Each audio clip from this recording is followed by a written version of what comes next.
हरि ओम। हम लोग श्री रामचरितमानस में अयोध्या कांड के बारे में चर्चा कर रहे हैं और अब स्थिति ये है कि कैकेयी को वन में चली गई और महाराज दशरथ उन्हें मनाने गए हैं। तो जिस प्रकार पति पत्नी के बीच में जो प्रसंग होते हैं, जिसमें या प्रेमी प्रेमिका के बीच में जो प्रसंग होते हैं, यहाँ पर महाराज दशरथ और कैकेयी तो बहुत काफी मतलब वृद्ध हैं या वयस्क हैं या यूं कहें कि बहुत समझदार हैं। तो मतलब ऐसे नहीं है कि जो बहुत कम उम्र आयु के हों, तो जो उनके बीच में आपस में जो बातें होती हैं वो अलग प्रकार की होती हैं। जब समय हो जाता है, काफी समय से विवाह चल रहा होता है, तो एक अलग प्रकार से बातचीत होती है। लेकिन कुछ चीजें ऐसी होती हैं जो जीवन पर्यंत चलती हैं। तो पिछले सत्र में हमने देखा कि कैकेयी कह रही थी कि मागु मागु पह कहु पे कबहु न देहु न लेहु देन कहु वरदान दुई तेउ पावत संदेव। तो कहती हैं कैकेयी, महारानी कैकेयी महाराज दशरथ से कहती हैं कि आप कहते तो बार बार हो कि कुछ कभी कुछ मांग लो, ये मांग लो, वो मांग लो, पर देते तो कुछ भी नहीं हो, देते लेते तो कुछ भी नहीं। आपने कहा था मुझे 2 वरदान देंगे, लेकिन लगता है उनके मिलने में भी संदेह है। ये बात कैकेयी कहती है महाराज दशरथ से। तो अब महाराज दशरथ को कोई अनुमान नहीं है अभी कि उन आगे क्या बात होने वाली है। और ऐसा हम जीवन में देखते हैं, अक्सर कई बार होता है कभी कभी कि कोई आपसे, कोई यहाँ तो पति पत्नी की बात है, पर पति पत्नी ना भी हो, कोई और व्यक्ति समाज में हो, जीवन में हो, और आपने किसी को कभी कोई वादा किया हो, कोई आश्वासन दिया हो कि भाई हम आपको कोई काम कर देंगे, और कभी कभी ऐसी स्थिति हो जाती है कि वो जिसको आपने आश्वासन दिया है, जिसको विश्वास दिलाया है कि भाई हम आवश्यकता पड़ने पर आपके काम आएंगे, वो जब अपनी उस आवश्यकता को लेकर उपस्थित होता है, तब आपको पता चलता है कि भाई जब मैंने कहा था, जो कहा था वो तब की बात थी, लेकिन अभी तो कुछ अलग स्थिति है। तो महाराज दशरथ ने, स्वाभाविक है, उसमें कोई कहने वाली बात नहीं, उन्होंने कोई महारानी को ऐसा नहीं है कि हल्के में कह दिया कि भाई ठीक है, हम कोई वरदान दिया कि जो चाहिए मांग लेना, हल्के में नहीं कहा उन्होंने।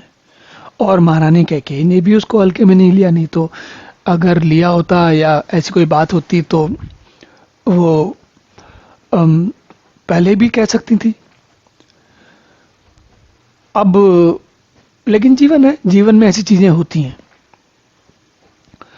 तुलसी कहते हैं, देखिए तुलसी जो कह रहे हैं वो कहते हैं कि ये पिछले सत्र में उन्होंने कहा था कि ये जो कैकेयी जिस प्रकार से व्यवहार कर रही हैं अभी, वो अगर स्वयं उनको मंथरा ने न सिखाया होता तो संभवतः वे कुछ अलग व्यवहार करती, लेकिन मंथरा की सिखाई पढ़ाई है तो कुछ अलग बात है।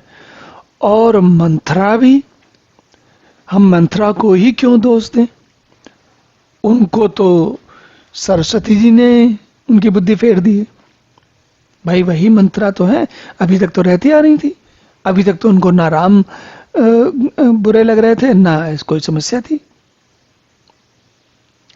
फिर अगर बात को सरस्वती जी पे ले जाएं कि भाई सरस्वती जी ने फेर दिया, तो बात ये आ जाती है कि भाई सरस्वती जी ने इसलिए फेर दिया क्योंकि सरस्वती जी को तो पता था कि उनको अपयश मिलने वाला है, लेकिन फिर भी देवताओं ने उनसे कहा, विनती की। अब देवता, सरस्वती जी भी देवता हैं और जो मांगने वाले हैं वो भी देवता हैं। अब देवता व्यक्ति तो ऐसा कर नहीं सकता कि उससे कुछ मांगा जाए। और देवता शब्द जो है देव धातु से आता है। देव धातु का अर्थ होता है देना या उसको दिखाना, रास्ता दिखाना या देना। अब दोनों ही देवता हैं, अगर दोनों ही देवता हैं तो फिर देवता का तो काम ऐसा होता ही नहीं है। अगर वो आवश्यकता पड़ने पर मांगने पर ना दे, वो तो बगैर मांगे देता है, तो मांगने पर ना दे तो फिर कैसा देवता हुआ। तो सरस्वती भी मना नहीं कर सकती हैं। और इसी प्रकार देवता भी केवल कोई ऐसा तो है नहीं कि देवता अपने लिए मांग रहे हैं, देवता इसलिए मांग रहे हैं क्योंकि समाज, पृथ्वी सब पीड़ित हैं। तो ये चक्र जो है बड़ा विचित्र है, और ये चक्र केवल यहीं पर विचित्र नहीं है, जीवन में भी दिखता है। कहानी या कथा पढ़ते समय, जानते, इसको देखते समय हमें ऐसा लगता है, कभी कभी हमारा मन किसी एक का पक्ष लेता है, कभी मंथरा का पक्ष लेता है, कभी कैकेयी का पक्ष लेता है, कभी राम का पक्ष लेता है, कभी किसी और का पक्ष लेता है। लेकिन क्यों लेता है? क्योंकि हमारी जैसी स्थिति होती है वैसा हम सोचते हैं। पर जीवन कोई एक व्यक्ति के लिए तो है नहीं, जीवन तो सबके लिए है, और सबके लिए है तो सबके लिए मिलके चलता है।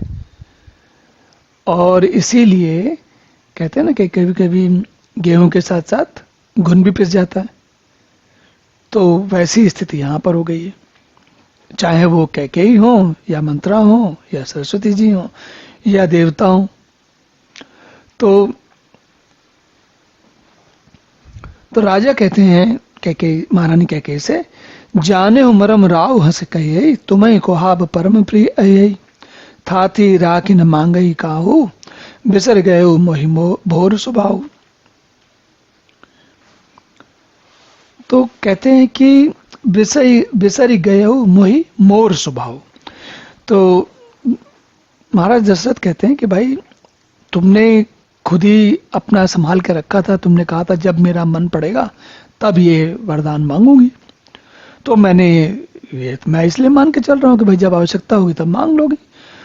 और तुम तो जानती हो भाई ये सब। अब बाकी चीजों में मुझे भी नहीं याद रहा कि तुम्हारे वर को मैं पकड़ के बुला के तुम्हें बोलूं कि नहीं मांग लो, ऐसे तो बार बार नहीं कह सकता था ना।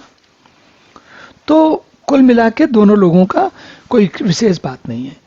फिर महाराज कहते हैं, झूठे हूं हमें दोष जन देहु, दुई के चार मांग मकुलेहु, रघुकुल रीत सदा चले आई, प्राण जाए बरु बचन न जाए।